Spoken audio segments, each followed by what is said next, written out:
We understood that I have done things kind of in our own way, let's say, especially internally speaking. But then I was very grateful that I did it at the very beginning, because that allowed me to improve, especially with so sensitive information.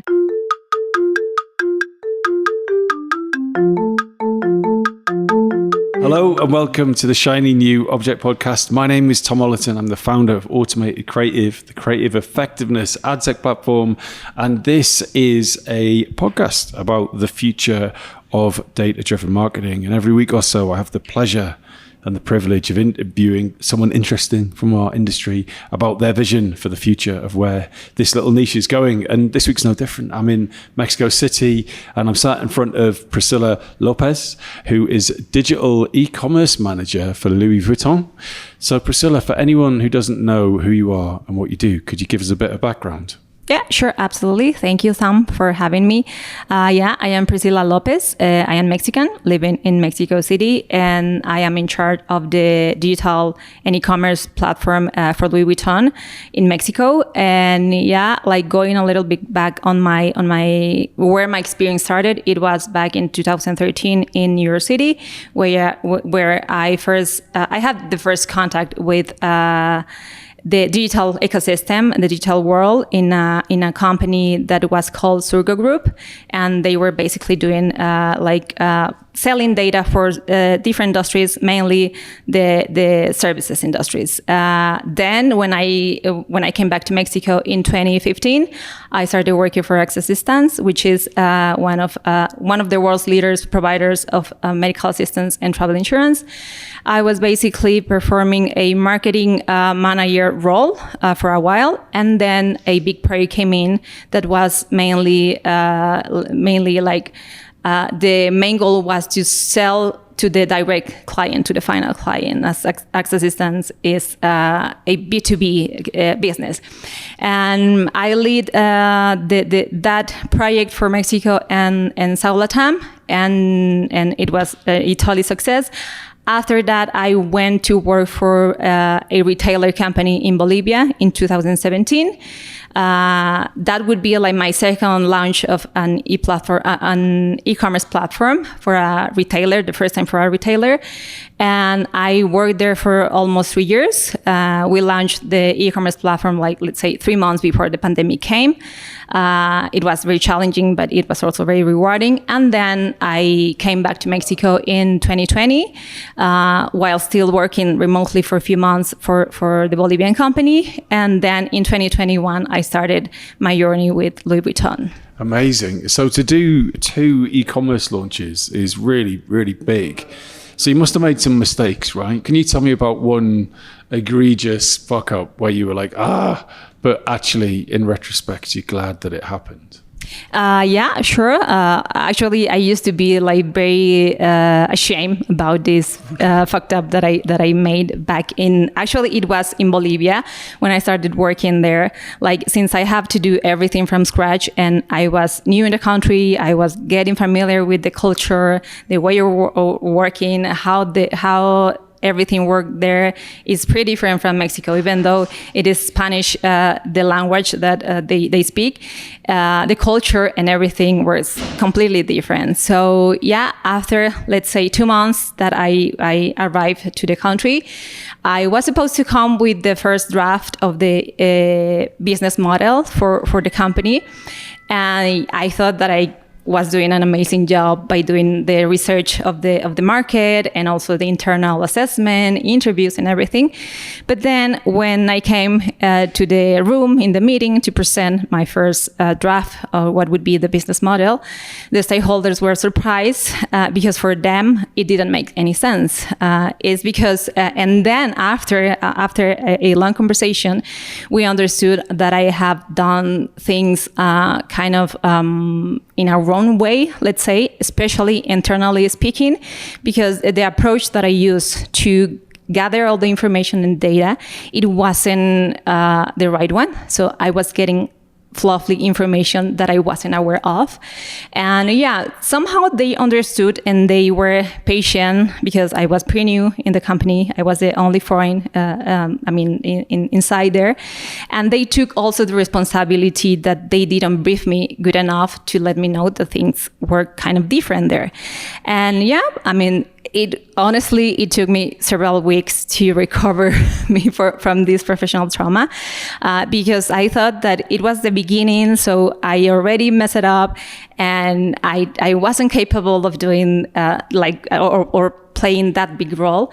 But then I was very grateful that I did it at the very beginning, because that allowed me to improve my work and to improve my methodology of assessing internal things, especially with so sensitive information.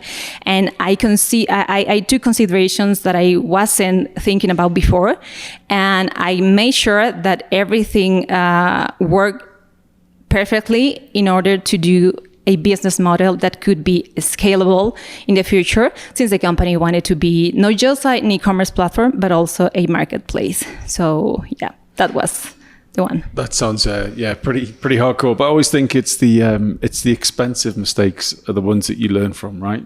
Mistakes that don't cost you very much, you just keep on doing it because it doesn't cost you, right?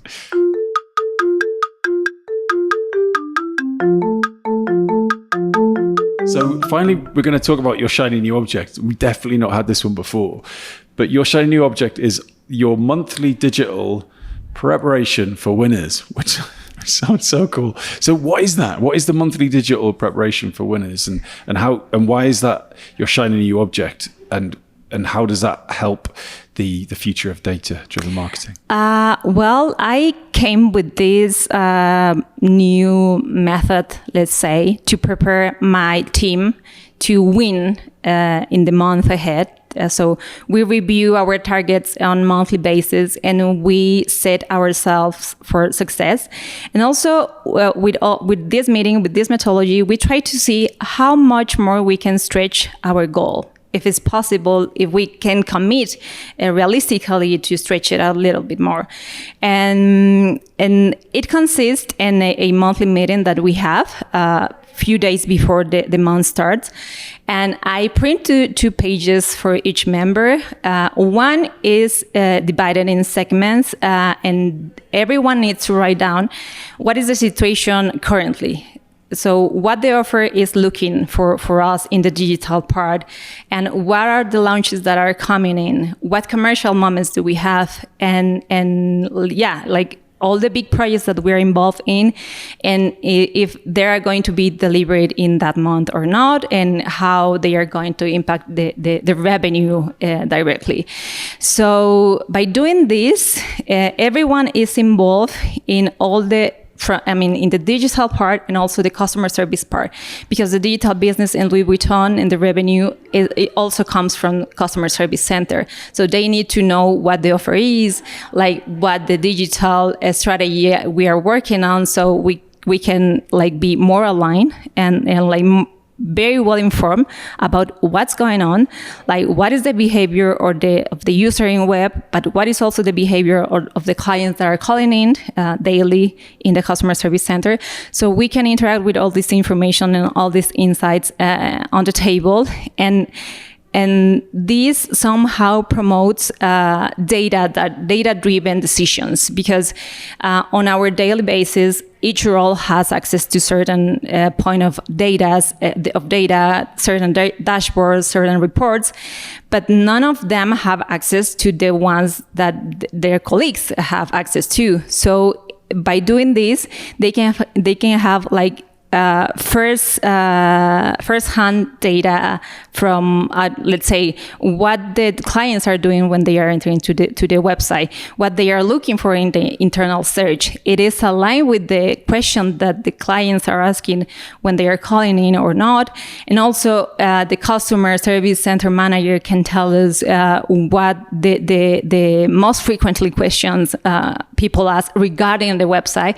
So our digital production specialists can take notes and can take like these insights to understand how we can optimize the website and also optimize the SEO strategies, SEM strategies, SEO recommendation pages, and everything. So this is the first part. And the second part, which is I find it more interested, is the second page that I print is with everyone's name. I mean, it has the name of each team member. I gave this page to them so they can write down also, it is divided also into segments. They can write down all the quick wins that they had in the previous month, all the learnings, the challenges, and the opportunities that they create. And there is one last segmentation that I think is the most fascinating one for me, because it is about inspiration. So every month we start the session with this page that talk about somehow promotes also the creativity on people's mind. And yeah, they start sharing like all the ideas that we could implement for the month ahead based on their learnings, on their quick wins, and everything that they did the previous month. So yeah, I would say that is my shiny new object.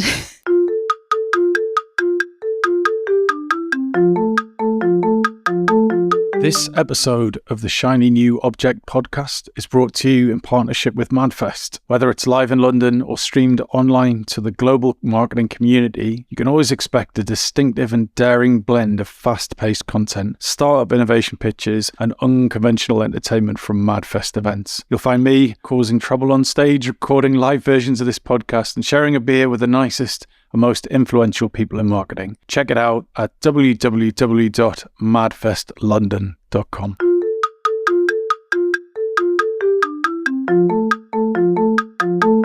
Where did this come from? Like, this is really unusual to me, and I love the balance that you've got your kind of page one, which is your data, and you're obviously consciously taking like quant stuff from the website, but also that qual stuff that's coming from the customer service, which is it's very rare to meet a marketer who wants both of those things, certainly on this show anyway.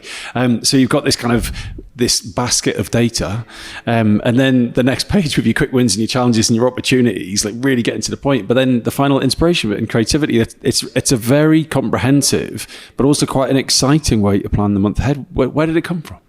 Well, I think that I started like detecting that my team somehow were working in silos, let's say, and they couldn't identify certain things that the other area was doing, and that and could directly impact in their work.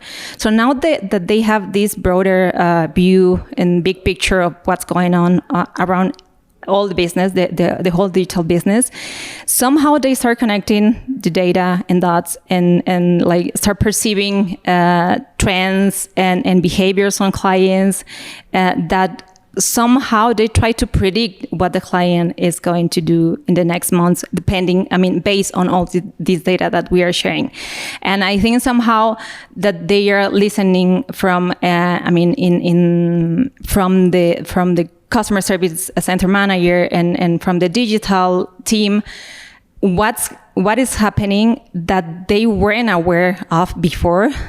Somehow like I don't know, something inside them like wakes up, and yeah, they start just like coming with ideas. And how does it actually work? So you say you print it out on paper? Yes. And then 2 pages. The first day of the month, you put it out, and is it a pre-read, or does everyone read it together in no, the room? it is already scheduled. Actually, it's scheduled for the rest of the year. So I took 2 hours of their time, few days before the month ahead start. So, and we opened the session first with the learnings from the month before. Just one-on-one. As yes. opposed to No. There's everyone there. Okay. Everyone there, so everyone can hear. And actually, they feel very comfortable like sharing all their new ideas and also the pain points that they had in the previous month. And so what, obviously we can't talk about any commercially sensitive information here, but I'm curious to know what has come out of this process that surprised you? where you thought, oh, I'm glad we did that because I wouldn't have known it otherwise? Yeah, let's say mainly in the merchandising position. I would say that somehow the offer that we had, it wasn't completely aligned with the market, but it was kind of difficult for us to understand like why, if I don't know, if last year was working well. So we tried to replicate almost the same. But yeah, so with these meetings and this preparation, we realized that somehow we were like misleading the offer, and yeah, the e-merchandising especially like realized that the offer was lacking of certain categories that were weaker, and that they need to like somehow be richer for the audience out there.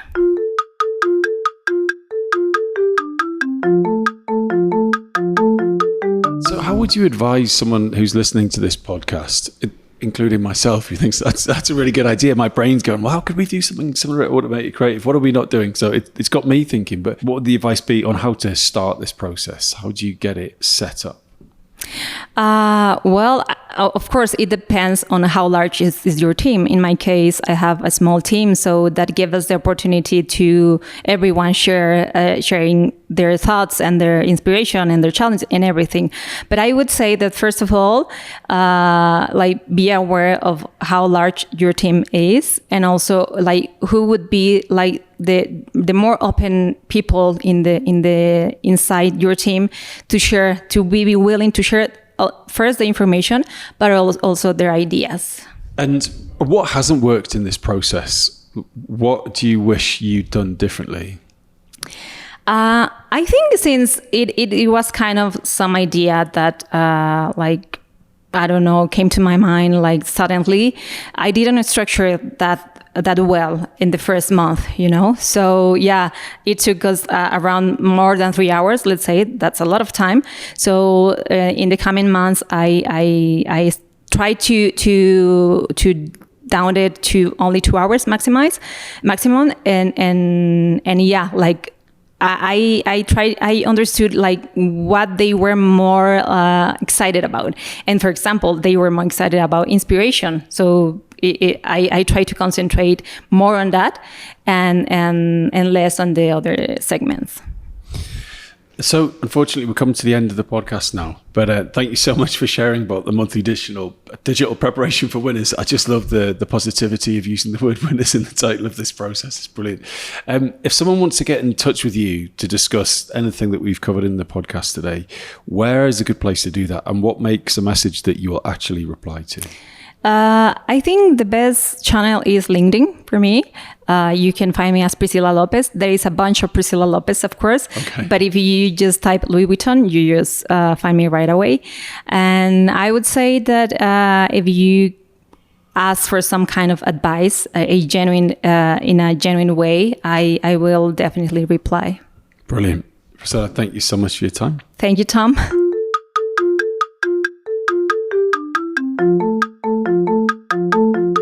Hi, just before you go, I'd really appreciate it if you could take the time to write a review of the shiny new Object podcast on Apple Podcasts or iTunes, whatever it's called these days, or whichever podcast provider you use. We're an indie podcast, so it would go a long way for us if you could just share the word and give us a bit of a support on those channels. That'd just be fantastic. If you haven't got time, that's also cool. And yeah, if you could tell your colleagues about the podcast, and also, if possible, don't forget to subscribe. And I'd love to hear your feedback. If you'd like to speak on the podcast or be a guest, or you think I'm asking the wrong questions, anything, I'd be super interested to hear what you think. So please email me at tom@automatedcreative.net. That's TOM at, I'm not going to bother spelling it. Anyway, you'll work it out. Thanks so much.